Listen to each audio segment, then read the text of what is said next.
We're also in favor of vigorously prosecuting people, but we need the proper evidence in order to do that. Changes are coming to what will get Fargo police to respond to theft and shoplifting cases. City officials say police will now decide whether to make an incident report on these cases with the hopes of easing the workload for prosecutors and officers. Valley News Team's Joshua Pagero joins us in the studio to explain. Joshua?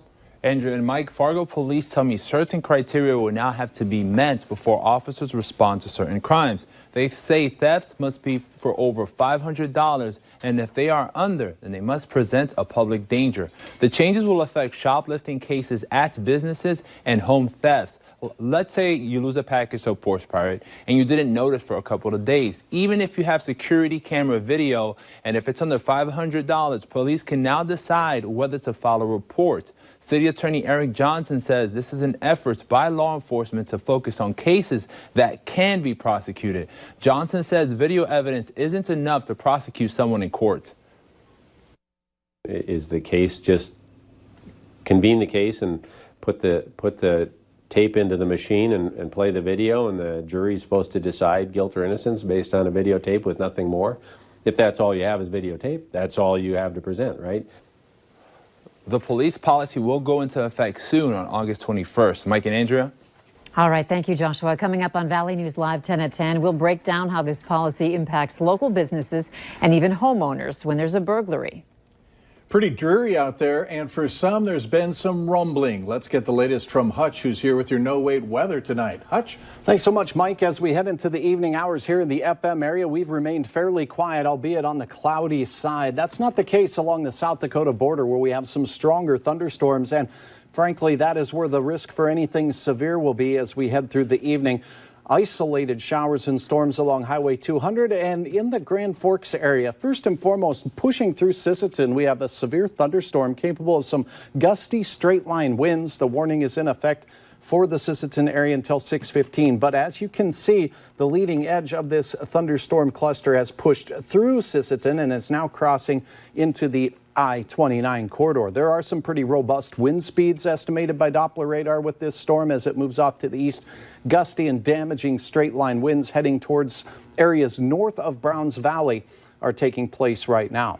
In Grand Forks, a smattering of showers and thunder showers that have been meandering in the area for some time. We'll continue to monitor those, but the risk of severe up north pretty low. There is a watch in effect for South Dakota until 9 o'clock tonight. Be prepared for cool 60s. I can't rule out a raindrop here in the FM area and obviously in Grand Forks as well. Quieter weather as we close out the work week. I'll have details on that here in a minute. Quiet is good. Yes. All right, thanks.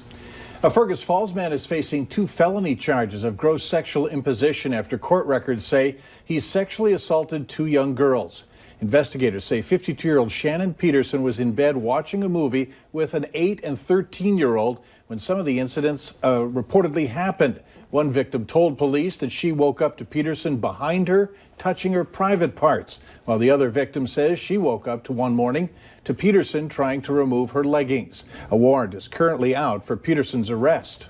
A scary situation in Fergus Falls on Tuesday after a man threatened to come to the Lake Region Hospital with a gun. Police say the man came to the emergency room to visit a patient and was turned away. Officers say he became belligerent and offensive and had to be escorted out of the hospital. That's when he said he would come back with a gun. Police say the man doesn't own or have access to firearms. He was issued a citation for disorderly conduct and 5th-degree assault and will not be allowed at that hospital for a year. 2 people were injured after a car hit a street lamp in Fargo. It happened a short time ago in the 1400 block of Main Avenue. The scene is now clear, but the street lamp remains down. Damage to the car and street lamp is unknown. The extent of the injuries are also unknown. Stick with Valley News Live on air and online as we update this story. Sometimes the worst prison to be is a prisoner in your own mind with the guilt and the choices that you've made. As we head into the deadliest weekend on the roads, community members are speaking up against drunk driving, and law enforcement is stepping up. Around this time last year, Minnesota troopers arrested more than 400 people for drunk driving. And over the last couple of years, more than 100 people died in drunk driving crashes. Local experts say the accidents and deaths are preventable and have lasting impacts on the victims, their families, and the drivers. Obviously, a DUI. It's just, the fine, the arrest, the jail time, the cost, and the economic impact it will have on you and your wallet.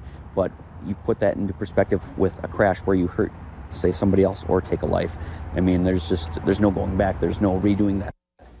To prevent more accidents, more than 300 agencies are coming together to add extra enforcement on the roads. The DWI enforcement campaign starts tonight and runs through September 2nd. The results are in for the latest Click It or Ticket campaign in Fargo. Over the last 2 months, there were 42 seatbelt violations, 66 arrests, and 29 traffic warnings. 11 officers spent 83 hours on this campaign. Some 30 North Dakota volunteers are in Grand Forks in hopes of reducing violence in the community. Valley News Team's Rose Itzkovitz sat in on the training and explains why the women say it will work. At first glance, it looks like just a relay race. But these women are learning to think fast on their feet if they see a dangerous situation. What we do is we offer people skills practice so that when they're faced with those situations, they have a lot of tools at their disposal that they can choose from. If we see something happening, we can do something and we're comfortable to do it. That's the idea behind Green Dot, run by national nonprofit Altruistic. So train average community members about what to do when they see concerning situations cross their path. How can they react and respond? And also helping prevent them in the first place. These methods could be as simple as setting off a car alarm to create a diversion, or lowering personal barriers that would keep them from helping out in a situation. The program trains to replace a harmful red dot. So an act of domestic violence, sexual assault, stalking, or child abuse in this case. With a green dot. The idea is we'll outnumber the red dots on our community map with green, and we'll begin to see rates of violence come down. Sometimes we're overwhelmed by the big picture, but by learning the small little things that we can do, that we can make a difference. Statistics from Altruistic's website show a 21% decrease in sexual assault rates in schools implementing Green Dot. The trainees will turn around and train larger groups in the community. Letting people know violence isn't tolerated here in Grand Forks and in other parts of the state. In Grand Forks, Rose Itzkovitz, Valley News Live. While the program encourages doing something in dangerous situations, we're told the volunteers are trained to keep themselves safe first at all times.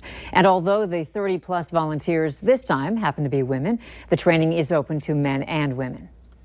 The first day of school is approaching, and now's a good time to talk with your kids about bullying. Psychologist Joe Ellison says conversations now could make it easier for kids to open up if something does happen. Keeping that good open dialogue with your kids to make sure that they are feeling comfortable telling you about it, or that if there was a big shift in their friend group or how they were being treated by their friends, that you would know about it. We'll have more on this story tonight in our battle against bullying in our community. That's tonight on Valley News Live, 10 at 10. Fargo schools are just 1 week away from their first day, with all the other districts in the valley following close behind. And that means morning commutes will once again be met with school buses and kids crossing the streets. And many local experts say now is the best time to sit down with your kids and talk to them about how to stay safe on and off the bus this school year. Talk to kids about walking in front of the bus versus behind the bus, and if they drop something, to just keep going and wait until the bus goes by, because if they bend over to grab that, the bus driver may think that they've cleared or don't see them and could accidentally cause an injury. Experts say to also make sure kids stay on the curb and don't dart onto the street, especially when there are parked cars on the road, as that makes it more difficult for drivers to see what's around them. More than 100 Cass County kids can start the new school year off right with needed gear. Today, free backpacks and supplies were handed out to Central Cass K through 12 students. The items were donated by community members. So far, the United Way has handed out 659 backpacks to kids in 10 rural school districts and more than 6,000 backpacks across every school district in Cass and Clay County.